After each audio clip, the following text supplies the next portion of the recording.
სიტყვა ეძლევა საქართველოს პრეზიდენტს უმაღლეს მთავარსარდალს ბატონ მიხეილ სააკაშვილს. Პატივცემულო ოფიცრებო, ბატონო რექტორო, ქალბატონებო და ბატონებო. მე მინდა პირველ რიგში მოგილოცოთ და ჩვენ თავს მიულოცო ამ აკადემიის 20 წლისთავი. ეს აკადემია ცარიელ აღდგილზე არ აღმოცენებულა.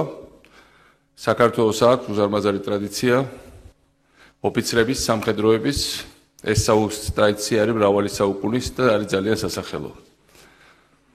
ქართველები მეთაურობდნენ, ქართველი ოფიცრები, ძალიან ბევრი ძლევამოსილი იმპერიების არმიას და ძალიან ბევრი აქვს გაკეთებული საქართველოსთვის საქვეყნეს შიგნით და იმ არმიების, რომელსაც ისინი მეთაურობდნენ. მინდა ყველას შეგახსენოთ, რომ ირანის არმიებს ყველაზე უფრო ზენიტში სპარსეთის სამეფოს დიდების ხელმძღვანელობდა ალავერდი უნდილაძე. მამელუქების მრავალრიცხოვანი რაზმები და ჯარები ტრადიციულად იყო ქართველების მეთაურობის ქვეშ, მარტო ის რადგეს, რომ ერაყის სახელმწიფო დააფუძნა ქართველმა, მანველიშვილმა, ისევე როგორც ეგვიპტეში მამელუქების ძირითადი შემადგენელი რგოლი სწორედ იყო საქართველოს წასული მებრძოლები, ოფიცრები. ნაპოლეონმა პირველ ძლივს გაჭირვებით მოახერხა მამელუქების წინააღმდეგობის დაძლევა, რომელიც მეთაურობდნენ ეგვიპტის არმიას მე-19 საუკუნეში და იქიდან სულ ცოტა ხანში პირველი დიდი დამარცხება განიცადა სწორედ ქართულ გენერალთან, გენერალ ბაგრატიონთან რუსეთში. პოლონეთის დამოუკიდებლობა გადაარჩინეს გენერალ პილსუდსკისთან ერთად ქართველმა ოფიცრებმა. ბევრი ქართველი ოფიცერი, რომელსაც პოლიტიკური მიზეზების გამო ვერ შეძლო საქართველოს დამოუკიდებლობის დაცვა, წავიდა პოლონეთში. პოლონეთის დამოუკიდებლობისთვის იბრძოლა, გამოდევნა იქიდან ბოლშევიკები, ის რაც ვერ შეძლეს 1921 წელს საქართველოში, კიდევ ერთხელ მეორე პოლიტიკური მოვლენების გამო და არა იმის გამო, რომ არ იყვნენ თვითონ მონდომებულები და პოლონეთის გენერალური არმიის მეთაური მეორე მსოფლიო ომის წინ უშუალოდ იყო გენერალი სუბათაშვილი. იმ ოფიცრების ნაწილი და ბევრი ქართველი ოფიცერი იყო ვარშავის აჯანყების აქტიური მონაწილე და ისევე როგორც კატინში სტალინის ბრძანებით სწორედ მათ შორის ქართველი ოფიცრები გაანადგურეს როგორც პოლონეთის არმიის უმნიშვნელოვანესი ნაწილი. გენერალ ფრანკოს ხარეს იბრძოდნენ ქართველი ოფიცრები კომუნისტების წინააღმდეგ ესპანეთის სამოქალაქო ომში და მონენგოს ბრძოლა მთავარი ბრძოლა რომლითაც გენერალ ფრანკომ დაამარცხა რესპუბლიკელები ამ მონენგოს ბრძოლის მთავარი მეთაური იყო ქართველი პოლკოვნიკი და იყო ჯგუფი ქართველი ოფიცრებისა, რომელმაც გაამარჯვებია მაშინ იმხარეს ესპანეთის სამოქალაქო ომში. შორს რომ არ წავიდეთ, ისიც საკმარისია გავიხსენოთ, რომ მსოფლიოს ისტორიაში ყველაზე ძლევამოსილ არმიას მე-20 საუკუნეში ამერიკის შეერთებული შტატების არმიის გენერალურ შტაბს ხელმძღვანელობდა ქართველი გენერალი შალიკაშვილი, ჯონ-მახალ შალიკაშვილი, რომელიც ასევე იყო შთამომავალი პოლონელი გენერლის, რომელიც იბრძოდა პოლონეთის არმიაში და რომელიც თავის დროზე წავიდა საქართველოსთან როგორც ემიგრანტი. ასე რომ ეს ისტორია, ეს ტრადიცია არის წარმოუდგენლად შორს მიმავალი, არის ძალიან მნიშვნელოვანი და სასახელო და ფიქრობ, რომ ეს არის ის, რაც ყველამ ერთად უნდა გავაგრძელოთ. ამ აკადემიის აღდგენა უშუალოდ ჩემი და მოდერნიზაცია ჩემი გეგმა იყო, თუმცა რა თქმა უნდა ამ შემთხვევაში ჩემი დამსახურება ძალიან მცირეა. თავარი არის ის, რასაც აკეთებდა ამ აკადემიის მრავალი თაობის ხელმძღვანელი, რასაც აკეთებს დღევანდელი ხელმძღვანელი და მე მინდა მთლიანად მიულოცო მას, რომ ძალიან კარგად აგრძელებს ტრადიციას, რომელიც ამ აკადემიას აქვს, იმას, რაც აკეთებენ თქვენი დღევანდელი პედაგოგები, ჩვენთვის ამაზე მნიშვნელოვანი საქმე თუ არა აღორძინება ქართული ოფიცრების ტრადიციის პრაქტიკულად არ არსებობს. ვინც რა უნდა ილაპარაკოს, ჩვენი დამოუკიდებლობის უმაღლესი გამოვლენა არის საქართველოს შეიარაღებული ძალები. მე ამაზე არაერთხელ მისაუბრია, ერთ-ერთხელ როცა ვთქვი, რომ საუკეთესო ქართველები არიან ჩვენი სამხედროები, ერთ-ერთმა უცხოელმა ელჩმა მომწერა წერილი, ცოტა იყო საპროტესტო, რომ თქვა, რომ რატო მარტო ოფიცრები, რატო მაგალითად არა იურისტები, არა ეკონომისტები, არა ბალერინები, როგორც თვითონ მომწერა. კიდევ ერთხელ ქართველი ოფიცრები. იმიტომ რომ უმაღლესი გამოვლენა ქართული პატრიოტიზმის არის სიცოცხლის გაწირვა სამშობლოსთვის და მზადყოფნა სიცოცხლის გაწირვის. ეს არის წარმოდგენილი მხოლოდ ჩვენ შეერაღებულ ძალებში. ეს არის წარმოდგენილი ის არა თეორიულად მხოლოდ, არამედ 2008 წელმა ეს ნათლად დაგვანახა. რა იყო 2008 წელი? 2008 წელი იყო ის, რაც საქართველოს უნახავს მრავალი საუკუნის განმავლობაში არაერთხელ. შემოიჭრა ძლიერი მტერი, მაგრამ განსხვავებით იმისა, რაც მომხდარა წინა საუკუნეებში, საქართველოს სახელმწიფო არ დაეცა, არ განადგურდა, არ გაცამტვერდა და ჩვენ მოვახერხეთ თავარი რაღაც შენარჩუნება. ჩვენი ხუჯრიანი დროშის ფრიალი ჩვენ ქვეყანაში და ჩვენი სახელმწიფოებრივი ტრადიციის გაგრძელება. 2008 წელი ის კი არ იყო, როგორც ზოგიერთებს მიაჩნიათ, რომ შემთხვევით გამოვიღვიძეთ ან მოგვეწლოვან და რაღაცა შევედით რაღაცა დავმომეთ და შემდეგ იმათ უპასუხეს. 2008 წელი მზადდებოდა დიდხანს და მარტო რო გავიხსენოთ ის აგვისტოს დღეები პირველი კიბერ ატაკა სოფლიო ომების ისტორიაში მიტანილი იქნა სწორედ საქართველოზე. დღეს ამას სწავლობს ნატო და ბევრი სხვა სამხედრო ხელმძღვანელობა. ყველა კომპიუტერი საქართველოს სამხედრო უწყებების რამდენიმე დღით ადრე 7 აგვისტომდე იყო დაბლოკილი რუსეთიდან სამხედრო სპეციალური ოპერაციის მიერ. ეს იყო უტყუარი ნიშანი, რომ ომი იყო დაწყებული. ამიტომ მათთვის ვისაც აინტერესებს რამ დაიწყო ომი, ომი დაიწყო არა 7-ში, არა 8-ში, არა 9-ში, არა თუნდაც 5-ში, 4-ში, 3-ში, როცა იყო დიდი ფართომასშტაბიანი დაბომბები, არამედ პირველი დაწყება ამ ომის იყო რამდენიმე დღით ადრე კომპიუტერული შეტევა საქართველოს სამთავრობო საიტებზე და ეს არ არის ჩემი სიტყვები, ეს არის დადასტურებული ნატოს მიერ და ყველა იმ და მათ შორის რუსეთის სამხედრო ხელმძღვანელობის მიერ. ისევე როგორც უკრაინის სამხედრო ფლოტმა დატოვა თავის ნაპირები რამდენიმე დღით ადრე და უკვე თელი სამხედრო მანქანა 200 თვითმფრინავი 100,000-ზე მეტი მებრძოლი არა მხოლოდ 58 არმია, არა მხოლოდ რეზერვები რუსეთიდან ეგრეთ წოდებული მოხალისეები დაქირავებული მებრძოლები ყველანი მობილიზებული იყო და ყველანი თელი ძალით შემოიჭრეს საქართველოში. და თუ არა 5 დღის განმავლობაში საქართველოს შეერაღებული ძალების გმირული წინააღმდეგობა საქართველოს სახელმწიფოებრივ დღეს აღარ იარსებობდა. მათ არა მხოლოდ ჩვენმა პატარა ჯარმა შეძლო უზრუნველყოფა აქ არის ქართლის მაცხოვრებლები მათ ჩვენეთ იციან მოსახლეობის გამოყვანეს, რაც პრაქტიკულად მოსახლეობა იყო მოქცეული ხაფანგში. რუსებმა გაიყვანეს მოსახლეობა რომ ფეხქვეშ არ გაბლანდულიყვნენ თვითონ უშუალოდ ცხინვალიდან, მაგრამ ცხინვალის გარშემო იყო დარჩენილი ქართული საქართველოს სახელმწიფოს კონტროლ ქვეშ ყოფი მრავალეთნიკური ჩვენი მოსახლეობა და თავისთავად ის რომ ეს მოსახლეობა ამ ვერაგის შეტევის შედეგად მაინც გამოყვანილი იქნა, ეს იყო პირველ რიგში ჯარის დამსახურება. ის რომ ჩვენ მოვახერხეთ თელი მსოფლიოს გამოგვიძევა.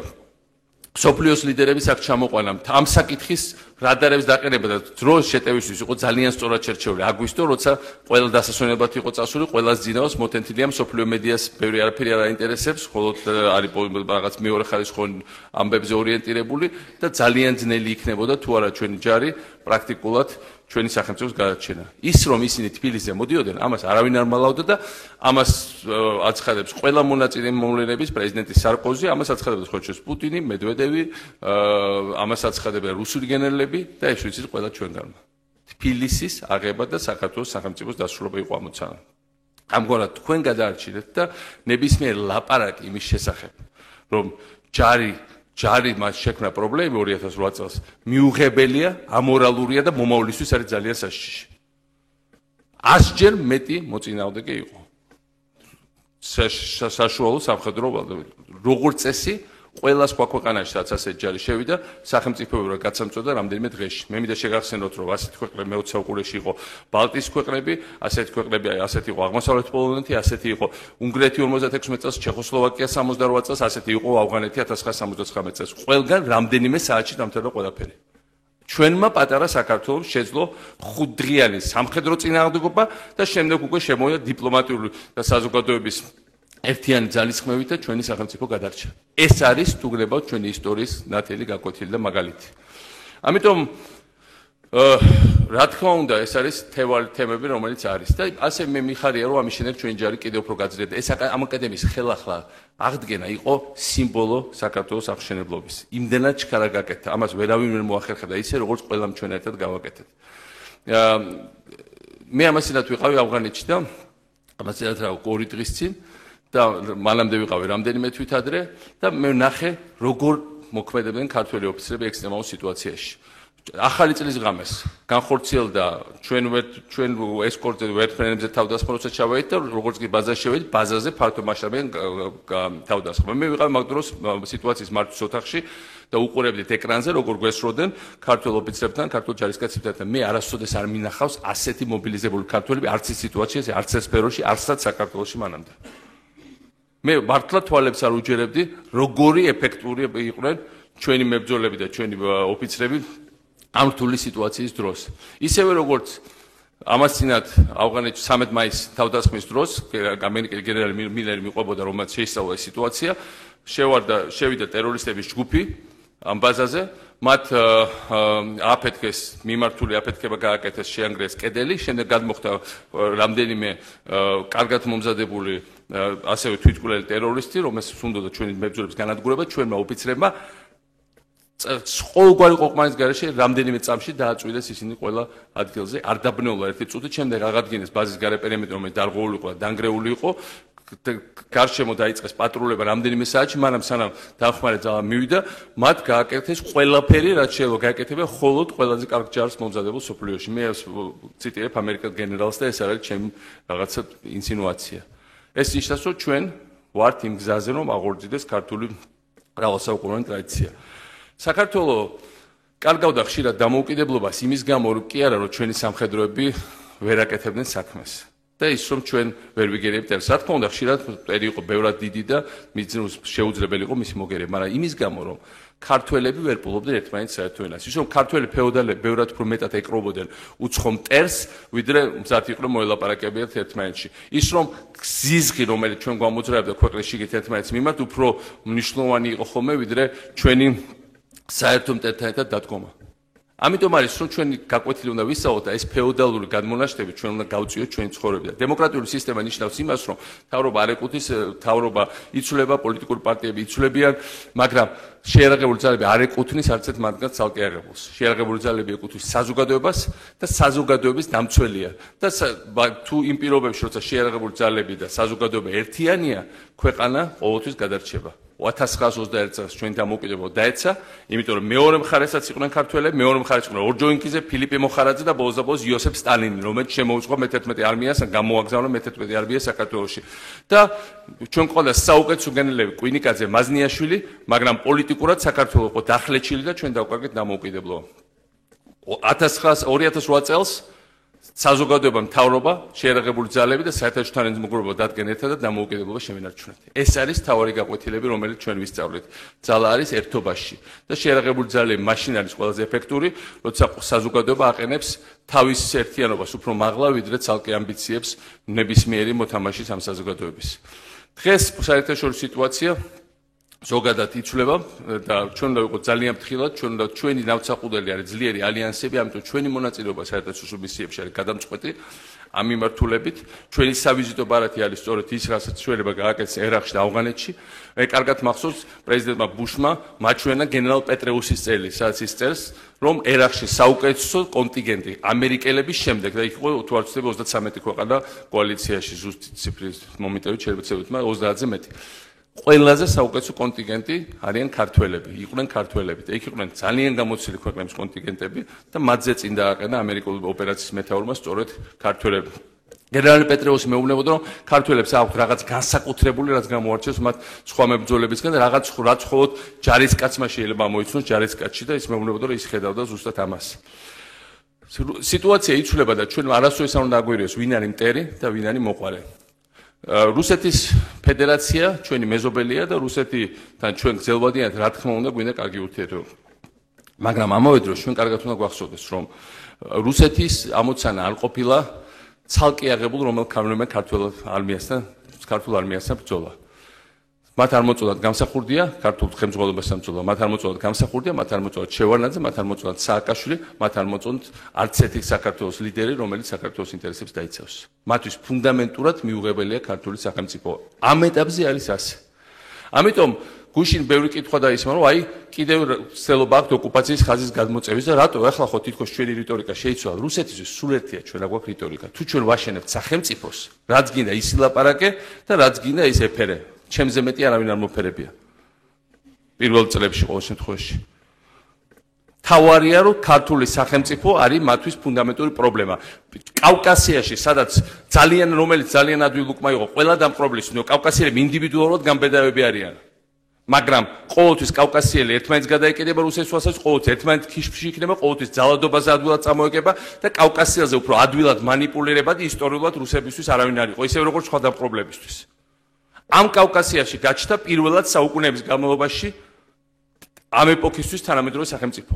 დააკვირდით, რომ დავით აღმაშენებიდან ლაშა გიორგამდე იყო, ლაშა გიორგის დასაწყისამდე, სანამ მონღოლები არ შემოვიდნენ ქართული სახელმწიფოს აღშენების პერიოდში. შემდეგ თუ რამე შენდებოდა საქართველოში, ამას აშენებდნენ უცხოური იმპერიები. პირველად ბოლო 8 წლის განმავლობაში, მრავალი საუკუნის განმავლობაში საქართველოს არამხოლოდ აწარმოა აღშენებლობა იმპერიის გარეშე, არამედ იმპერიის ხელშეშლის პირობებში, იმპერიის მხრიდან. და ჩვენ შევქმნით ყველაზე მთავარი ის კი არა, რომ შენობები ავაშენეთ, თუმცა ეს შენობა ძალიან დიდი ნიშანია იმისა, რა ავაშენეთ. ეს კომპლექსი, არამედ რომ შევქმნით სახელმწიფო ინსტიტუტები. ეს არის ყველაზე დიდი თავისკივილი საქართველოს დამპყრობლის. ამიტომ არის რომ მათ აქვს პრობლემები. და დღეს რუსეთს პრობლემები აქვს ყველა მიმართულებით, იმიტომ რომ რუსეთმა უარი თქვა ბოლო წლებში მოდერნიზაციას. რუსეთი დაეყო ნავთობის და გაზის მაღალ ფასს და ყელში ჩაუჭირა ევროპას ხელი გაზის და ნავთობის ბერკეტით. თავარი მათი იმედი იყო, რომ უახლოეს წლებში სტოკმანის გაზის საბადოთი, რომელიც არის არქტიკაში. ისინი მიყიდნენ ამ გაზს ამერიკის შეერთებულ შტატებს, მიიღებდნენ ტრილიონობით დოლარს და შემდეგ ამას მოახმარდნენ დიდ ნაწილს არმიის გადაიარაღებას და რეგიონებში დომინირებას. ფიქალის გაზი არის ფაქტორი, რომელმაც ამ მოცნებებს დაუსვა წერტილი. ფიქალის გაზი აღმოჩნდა, რომ ამერიკაში ძალიან ბევრი 2016-17 წელს ამერიკა გახდება მთავარი ექსპორტიორი ენერგეტიკის სოფლიოში. გაზის და ნავთობის, უკვე წელს ამერიკა გავიდა აზიის ბაზარზე, ამერიკას აღარ ჭირდება რუსული გაზი და პრაქტიკულად ევროპაშიც კი საფრანგეთს, პოლონეთს, რუმინეთს, უკრაინასაც კი თეორიულად აქვს უფრო მეტი გაზი, ვიდრე რუსეთის ფედერაციას. ეს თლიანად ცვლის ეკონომიკურ გათვლებს. და ეს ნიშნავს იმას, რომ უახლოეს წლებში ძალიან დიდი პრობლემები აქვს რუსეთს როგორც იმპერიას. თუ რუსეთი როგორც სახელმწიფო ყოველთვის იქნება ჩვენი მეზობელი და ჩვენ ნამდვილად გვინდა რომ მასთან კარგი ურთიერთობები და მე ვარ ამის პირველი მომხრე. ჩვენ შარშან გავაუქმეთ სავიზო რეჟიმი და შარშან წინა გვინდა და მივახციეთ იმას რომ ბევრმა რუსმა იმოგზაურა საქართველოს ვიზების გარეშე. მაგრამ რუსეთი როგორც იმპერია, ისე როგორც ნებისმიერი იმპერია ჩვენ საზღვრებზე, რომელსაც აქვს რევიზიონისტური, რევანშისტური მიზნები, საშიშია ქართული სახელმწიფოს არსებობისთვის. ამიტომ არის სწორედ რომ ჩვენ გვესმოდეს საითმიდის სიტუაცია. სიტუაცია მიდის იქითკენ, რომ იმ პირობებში, როცა ძალიან დიდი დემოგრაფიული პრობლემები აქვს ამ ქვეყანას, ძალიან დიდი სოციალური პრობლემები, გაზპრომმა შარშან წინ დაკარგა 300 მილიარდი დოლარი და 20%-იან გარღვევა აქვს სოციალურ ბიუჯეტში. რეალურად მათ არ აქნებათ საშუალება კონცენტრირდნენ გარე ექსპანსიას და განსაკუთრებით კავკასიაში. მათ მოუხდებათ როგორც იმპერიას კავკასიიდან გასვლა უახლოეს წლებში. როგორც ქვეყანა ისინი დარჩენ კავკასიის მეზობელი და ეს ბუნებრივია და კავკასიაში მონაწილე. როგორც იმპერია ისინი აქედან გავლენ. ამიტომ საქართველოს უნდა მოემზადოს ყველანაირი სცენარისთვის, მაგრამ ეს არის ყველაზე რეალისტური სცენარი და ჩვენ უნდა გვესმოდეს, რომ ამას სცენარსაც აქვს ბევრი რისკები და ბევრი საფრთხეები, მაგრამ ჩვენ უნდა შეგვეძლოს ამ რისკების და საფრთხეების ჩვენი სასარგებლო წარმართვა და ჩვენი ამოცანები, რა თქმა უნდა, სრულიად ნათელია. საქართველოს საბოლოო გათავისუფლება, დეოკუპაცია, საქართველოს ჩართვა ძლიერ ალიანსებში, ბუნებრივია საქართველოს ტერიტორიული მთლიანობა ეს არის დეოკუპაციის ნაწილი და საქართველოს შემდგომი გაერთიანების განვითარების გაგრძელება. აი ეს არის საიდანაც ჩვენ ყველანი მივდივართ. ჩვენი ამოცანა არის, რომ ჩვენ ამასობაში სანამ ეს წლები არის მაინც ძალიან რთული და ძალიან турბულენტული საქართველოს ვიყოთ ძალიან ფრთხილად. ჩვენ თვითონ შეუქცევადი ზიანი არ მივიღოთ. ამიტომ, როდესაც საუბრობთ იმაზე, რომ შევინარჩუნოთ სამართლების ჩარჩოება, არის ძალიან მნიშვნელოვანი. ჩვენ არავითარ შემთხვევაში არ უნდა შევასუსტოთ ანტიოკუპაციური საკანონმდებლო რეჟიმი საქართველოში. აი, გუშინ ითქვა, რომ აი გადმოიწია ოკუპაციის ხაზი გადმოწეს რუსებმა. მე არ ვადანაშაულებ ამაში საქართველოს მთავრობას. მინდა სრულიად ნათლად თქვა, იმიტომ რომ იყო გუშინ ბევრი პოლიტიკური განცხადება, რომ აი ამ ხაზის გადმოწევაში აი ენას მოუჩლიქეთ და მაინც წევენ ამას წინ. რუსეთს აქვს თავისი გეგმა. რუსეთს არ უყურებს რომელი განცხადება, როდის გავაკეთეთ, როდის რა ვთქვით, როგორ ახასიათზე ვართ, ის მიყვება თავის გეგმას. არაფერ შუაში არაა წინა კვირაში რა გააკეთა საქართველოს მთავრობამ, რომელიმე ოფიციალურ პირმა. ის მიყვება თავის გეგმას. მნიშვნელოვანია ჩვენ ამას მივხვდეთ. ის კი არ არის, რომ გუშინ ხაზი გადმოწიეს და ეს არის ვიღაც კონკრეტული ქართული პოლიტიკოსის ან მთავრობის ხელმძღვანელის დანაშაული. რა თქმა უნდა არ არის. და ბრალი. და ისევე როგორც არასოდეს არ ყოფილა წინა წლებში რამე ჩვენი ბრალი. ეს არის მათი გეგმა. ამიტომ ჩვენ უნდა ვისაუბროთ მათ აქვს ეს გეგმა და ჩვენ უნდა გავაკეთოთ სანაცვლოდ და ჩვენ უნდა გავაკეთოთ ის რომ სამართლებრივი პოზიციები არ შევასუსტოთ, რომ ოკუპაციის კანონი არ შევასუსტოთ საზღვრებთან მიმართებაში. იმიტომ რომ ეს მნიშვნელოვანია არის რომ არ შევაკავშიროთ რომ ტერმინი ოკუპაცია არ ამოვიღოთ ხმარებიდან, იმიტომ რომ ეს არის ჩვენი იურიდიული გასაღები. თუ ჩვენ თვითონ ვიტყვით რომ ომში ჩვენ ვართ დამნაშავე, ჩვენ ტერორისტებს ვამზადებთ, მაშინ არა მხოლოდ ეს შესუსტება, არამედ არაღიარების რეჟიმი, რომელშიც ეხლა ჩვენ გვაქვს ძალიან დიდი წარმატება, იმიტომ რომ რუსეთმა ვერ მოახერხა აქამდე რაიმე სერიოზული ქვეყნების მობილიზაცია აღიარების კუთხით და მარტო ერთი ყავდა ვენესუელა და ნიკარაგუა სერიოზულად და იქაც კი ვენესუელაში 1% დააგდა ოპოზიციას, რომ ეს ამასთვის გადაეხედა. ამას წინათ ვანუატუმ გადახედა და მნიშვნელოვანია, არა პატარა თუ დიდი ქვეყანა, გაეროს წევრი ქვეყანაა. და პრაქტიკულად მათ ვერ მოახერხეს ვერც ერთ სერიოზული მოთამაშის მობილიზება, მათ შორის რა თქმა უნდა ყველაზე მნიშვნელოვანი დსთ-ს სივრცეში, მაგრამ ამასაც შეექმნება პრობლემა. მე ვხედავ აქ სერიოზულ პრობლემას, თუ ჩვენ სამართლებრივი ჩვენი სიტუაცია შევასუსტეთ. ამიტომ სამართლებრივი სიტუაციის შენარჩუნება არის ძალიან მნიშვნელოვანი. ძალიან მნიშვნელოვანია, რომ ჩვენ გვესმოდეს, რომ ძელვადიანად საქართველოს განთავისუფლება არის გარდაუვალი და იქამდე ჩვენ თვითონ არ უნდა დავიღალოთ, ჩვენ თვითონ არ უნდა შევასუსტოთ ჩვენი ძალისხმება, ჩვენ თვითონ უნდა წავყვეთ ჩვენ გეგმას და ჩვენი გეგმაა ქართული სახელმწიფო ინსტიტუტების შენარჩუნება, გამტკიცება, ქართული სამართლებრივი სივრცის შემდგომი განვითარება, ქართული დემოკრატიის შემდგომი განვითარება და საქართველოს შეიარაღებული ძალების შემდგომი განვითარება და გაძლიერება. იმიტომ რომ ყველ კიდევ ერთხელ ვამბობ, ჩვენი დემოკრატიისთვის, ჩვენი სახელმწიფოებისთვის არაფერს არ აქვს ასე დიდი მნიშვნელობა, ვიდრე ჩვენ შეიარაღებულ ძალებს. ჩვენ ძალიან ვამბობ თქვენ, საქართველოში არც ერთ ინსტიტუტს არ აქვს ამ ხელოვნდობა, როგორც თქვენ შეიარაღებულ ძალებს. არც ერთი სფერო არ უნდა, არც ერთი სფეროს წარმომადგენლები არ არიან ისე ქართული ელიტა, როგორც თქვენ ქართველი ოფიცრები. კიდე მინდა დაუბრუნდე ავღანეთს გუშინწე რომ უყურებდი ამ ჯარისკაცებს და ოფიცრებს. მართლაც სიამაყის გზნობით აღვნიშნე, იმიტომ რომ ეს არის სრულიად ახლად აი შედეგი, რას ნიშნავს თუნდაც რამდენიმე წლიანი და 20 წელი არ არის ბევრი სახელმწიფოებრიობის აღდგენა და სახელმწიფოს პირობების ცხოვრება. ამას უკან ვეღარაფერი ვეღარ მოაბრუნებს. არ უნდა მოაბრუნებთ, თავარი არ შევასუსტოთ, თავარია ჩვენ თვითონ არ დავიღალოთ, არ დავიღალოთ ბრძოლით, არ დავიღალოთ შრომით, არ დავიღალოთ სწავლით, უნდა გადმოვიღოთ საუკეთესო ცოდნა მთელი მსოფლიოდან. და ეს ყველაფერი მოგცემს იმას, რომ ის რაც ჩვენ გენებში ისედაც გვაქვს, ჩვენ მრავალეთნიკურ ერს, ეს ისედაც გაძლიერდება და წინ წავა. გუშინ მე დავაჯილდოვე ქართველი ოფიცრები და როცა ვამბობ ქართველ ოფიცრებს, იქ იყო ერთი ეთნიკურად სომეხი, ორი ეთნიკურად ქართველი. საქართველოს მრავალეთნიკური სახელმწიფოა და ყველანი ისინი ჩვენთვის სახელმწიფოებრივად ქართველები არიან. ყოველთვის ასე ხელჩაკიდებულები. ამასია ავღანეთში ნახე, დაჭრილი ჩვენი მებრძოლი, წარმოშობით ეთნიკურად აზერბაიჯანელი. ყველანი ვართ საქართველოს შვილები. ამაშია ჩვენი სიძლიერე, როგორი აღსარებლობისაც არ უნდა ვიყოთ და უფრო მეტი ქართველია მსოფლიოში მუსლიმი ვიდრე ქრისტიანი, რომელი ეთნიკური წარმომავლობისაც არ უნდა ვიყოთ. ჩვენ ყველანი ვართ საქართველოს შვილები და შეიარაღებული ძალები ამის საუკეთესო გამოხატულება. ესეც ვერ უნდა შეარყიოს ჩვენმა მოწინააღმდეგემ და არაკეთილმოსურნემ. და როდესაც დავაჯილდო, მე კარგად მახსოვს, რომ 2008 წელს ჩვენ ჩამოვაგდეთ რუსული სტრატეგიული ბომბარდიერი, რომელიც დღესაც გდია სადღაც პერევთან, რაღაც იმ ხაზში ოკუპაციის ხაზთან ძალიან ახლოს.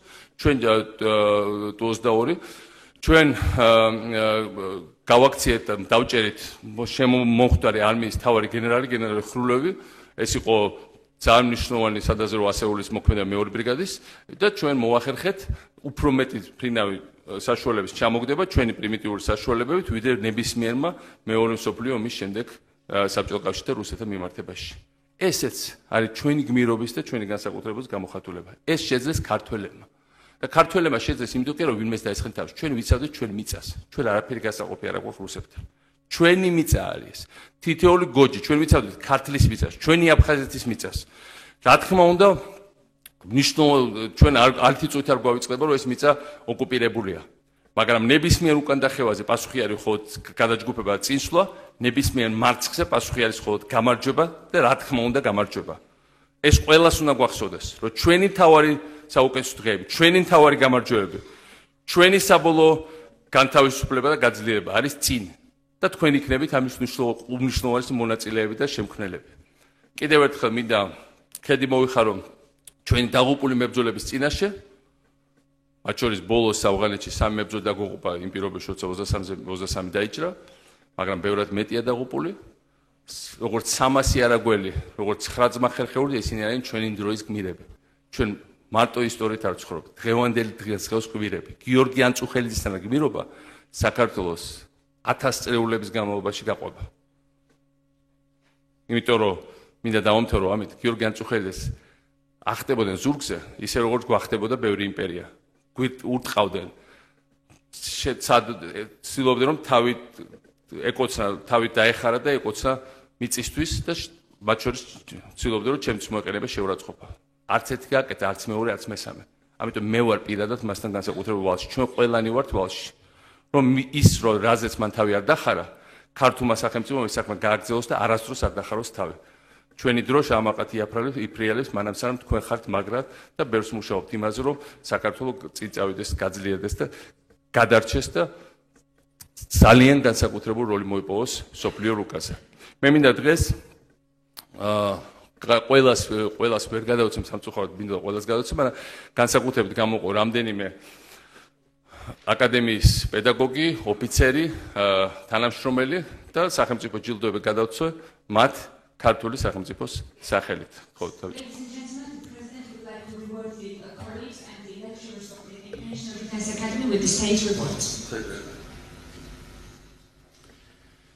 ვიცე-პოლკოვნიკი გრიგოლ ელდარიძე ჭელიძე, საქართველოს შეიარაღებული ძალების სახმელეთო ჯარების სარდლის მოადგილე.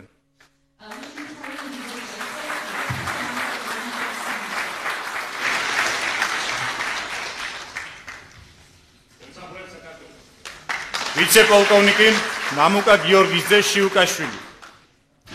ვიცე-პოლკოვნიკი ჯაბა ივანიძე ორთოიძე. დავით აღმაშენებლის სახელობის საქართველოს ეროვნული თავდაცვის აკადემიის ადმინისტრაციის კანცელარიის უფროსი.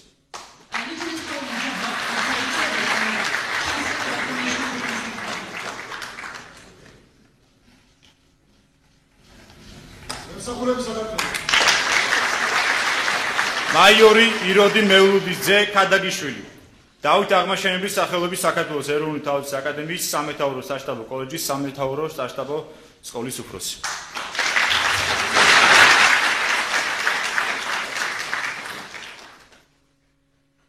მაიორი კობა ზალიძე ჭიჭინაძე. დავით აღმაშენებლის სახელობის საქართველოს ეროვნული თავდაცვის აკადემიის ადმინისტრაციის ადამიანური რესურსების მართვის განყოფილების უფროსი.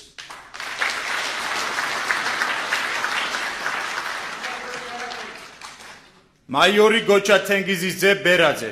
დავით აღმაშენებლის სახელობის საქართველოს ეროვნული თავდაცვის აკადემიის ოფიცერთა სკოლების უმცროს ოფიცერთა სკოლის ტაქტიკისა და ლიდერიზმის განყოფილების უფროსი.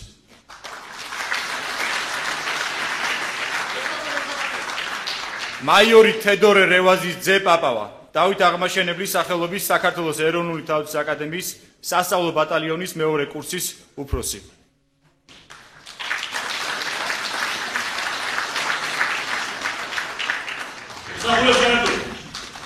კაპიტანი გიორგი იურისძე ჩოჩოშვილი. დავით აღმაშენებლის სახელობის საქართველოს ეროვნული თავდაცვის აკადემიის სასწავლო ბატალიონის პირველი კურსის უფროსი.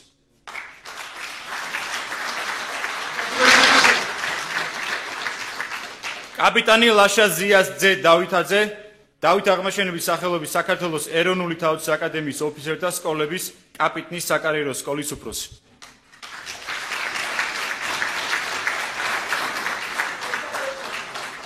უფროსი ლეიტენანტი ვასილ ტარიელიძე სისაური. დავით აღმაშენებლის სახელობის საქართველოს ეროვნული თავდაცვის აკადემიის სასწავლო ბატალიონის პირველი კურსის უფროსის მოადგილე.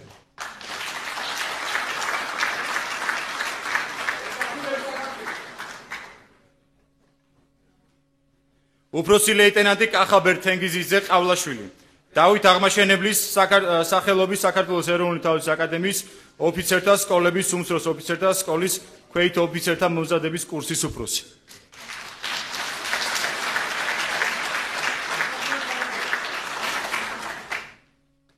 მიხეილ კარლოსძე კვიციანი. დავით აღმაშენებლის სახელობის საქართველოს ეროვნული თავდაცვის აკადემიის ბიბლიოთეკის უფროსი.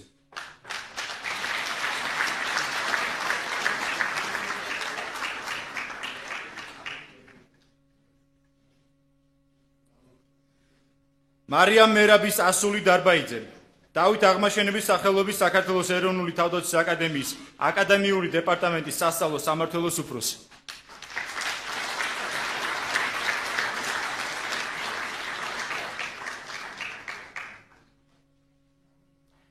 ნათელა დავითის ასული გვენეტაძე, დავით აღმაშენებლის სახელობის საქართველოს ეროვნული თავდაცვის აკადემიის საერთაშორისო ურთიერთობების და ინოვაციების სამმართველოს უფროსი.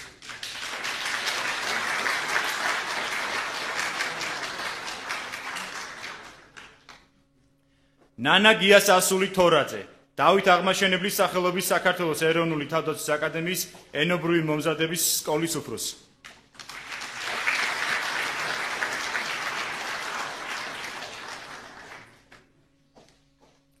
ზურაბ ვახტანგის ძე მესხი, დავით აღმაშენებლის სახელობის საქართველოს ეროვნული თავდაცვის აკადემიის ოფიცერთა სკოლების უმცროს ოფიცერთა სკოლის ტაქტიკისა და ლიდერიზმის განყოფილების ხელჩართული ბრძოლების ინსტრუქტორი.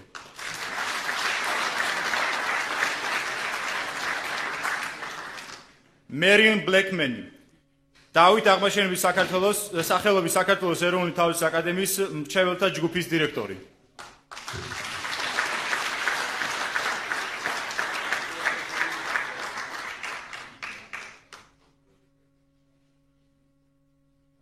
ბატონი დევიდ ჰელმა, დავით აღმაშენებლის სახელობის საქართველოს ეროვნული თავდაცვის აკადემიის მრჩეველი.